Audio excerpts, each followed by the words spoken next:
এসে নিশ্চয়ই আমার যে মার খেয়েছে, ও থানায় গেছে, আর্মস খোয়া গেছে, মেরে ওকে খুব বিশ্রিয়ে মেরেছে। আমার ড্রাইভারকে তো ও হাতটা ভেঙে দিয়েছে। আমাকে যা ওসি বললেন, একে রিকভার করেছিল। তো আমরা তো বেরিয়ে আসতে পারছিলাম, কারণ এই জায়গায় এখানে আর এখানে 40-50 জন, এখানে 15-20 জন, দুদিকে ছেলেরা ছিল। আমরা তো ঘরের ভিতরে ছিলাম। এই নাকি অনেকক্ষণ ধরে পড়েছিল মাটিতে। তো পুলিশ এসে ওকে পেয়েছে। এখন বোধহয় ওকে পুলিশের ভ্যান দিয়ে বোধহয় ওকে হাসপাতালে পাঠিয়েছে। আর আমার যিনি প্লেন ক্লথ সিকিউরিটি অফিসার, সেও রক্তাক্ত অবস্থায়, ও মেরে ওর আর্মস নিয়ে গেছে। ও এখন থানায় গেছে কেস দেওয়ার জন্য। প্রচন্ড মারছে, এরা বাইরে আছে, ঘরের বাইরে ড্রাইভারের মারছে, বিনরে মারছে, বিনের রিভলভার লয়ে গেছে।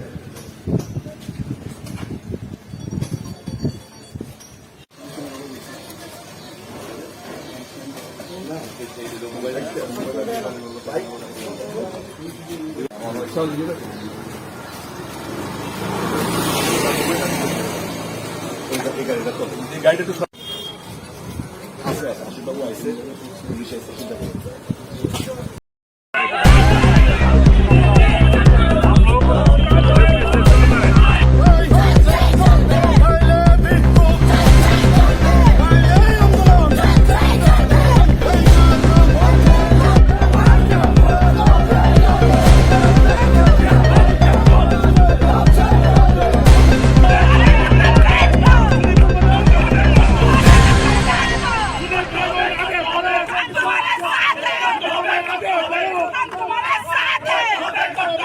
আম জনসাধারণের কি অবস্থা হবে, আম নাগরিকদের কি অবস্থা হবে, এটা ভালো করে অনুমান করতে পারছি। একদম ললেসনেস, জঙ্গলের রাজত্ব, বর্বরদের রাজত্ব, অসভ্যদের রাজত্ব, মূর্খদের রাজত্বে আমরা বসবাস করছি।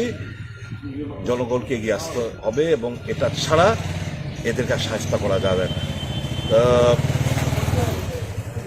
পুলিশকে বললাম, এখনো জড়ো হয়ে আছে ছাত্র সংঘ ক্লাবের ওখানে। পুলিশকে বললাম অন্তত আর্মস খোয়া গেছে, কয়েকজনকে অ্যারেস্ট করুন। আর এখানে সিসিটিভি আছে, শ্রমিকের বাড়িতে সিসিটিভি আছে। এই সিসিটিভিগুলো থেকে পরিষ্কার ফুটেজগুলো আমরা পেয়ে যাব। এখন পুলিশ যদি নিরপেক্ষভাবে কাজ করে তাহলে ফাইন। আর যদি পুলিশ মনে করে যে আমরা চুক্তি মেরে বসে থাকবো, শাসক গোষ্ঠীর এই হুডলুমসদের বাঁচাতে হবে, তাহলে আইনের শাসন তো নেই, আরো জঙ্গলের রাজত্ব, আরো ভয়াবহ জঙ্গলের রাজত্ব পরিণত হবে। তো এই হচ্ছে পরিস্থিতি। ইন শর্ট আমি বললাম, পিছড়ি অবস্থা, একটা মানে অসভ্য বর্বরের এবং মোহাম্মদ বিন তুগলকের রাজত্বে আমরা বসবাস করি, গজনি রাজত্বে আমরা বসবাস করছি। এই বিষয়টা নিয়ে কি আইনের দ্বারস্থ বা আদালতের দ্বারস্থ হবেন আপনি? দেখুন, পুলিশ তো এসে নিশ্চয়ই আমার যে মার খেয়েছে, ও থানায় গেছে, আর্মস খোয়া গেছে, মেরে ওকে খুব বিশ্রিয়ে মেরেছে। আমার ড্রাইভারকে তো ও হাতটা ভেঙে দিয়েছে। আমাকে যা ওসি বললেন, একে রিকভার করেছিল। তো আমরা তো বেরিয়ে আসতে পারছিলাম, কারণ এই জায়গায় এখানে আর এখানে 40-50 জন, এখানে 15-20 জন, দুদিকে ছেলেরা ছিল। আমরা তো ঘরের ভিতরে ছিলাম। এই নাকি অনেকক্ষণ ধরে পড়েছিল মাটিতে। তো পুলিশ এসে ওকে পেয়েছে। এখন বোধহয় ওকে পুলিশের ভ্যান দিয়ে বোধহয় ওকে হাসপাতালে পাঠিয়েছে।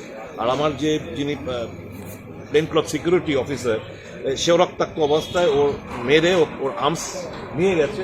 ও এখন থানায় গেছে কেস দেওয়ার জন্য।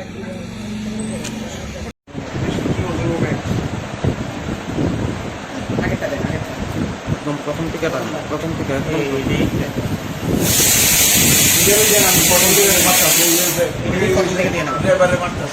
যায় না, এ তো ভাবতেই পারি না। আমি আইনজীবীর বাড়িতে মানুষ আসবে না, আইনজীবী, ডাক্তার, এরা তো সমস্ত কিছুর ঊর্ধ্বে।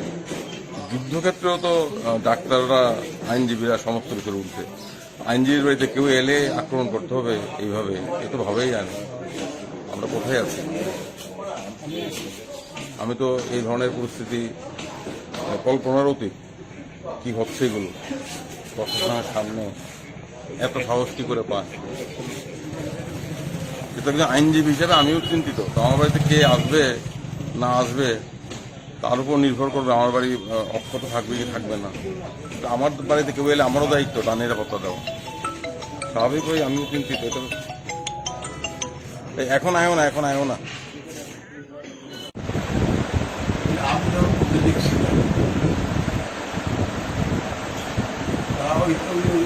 এসএসসি ক্যামেরা দিক ক্যাপচার করছে বাকি আছে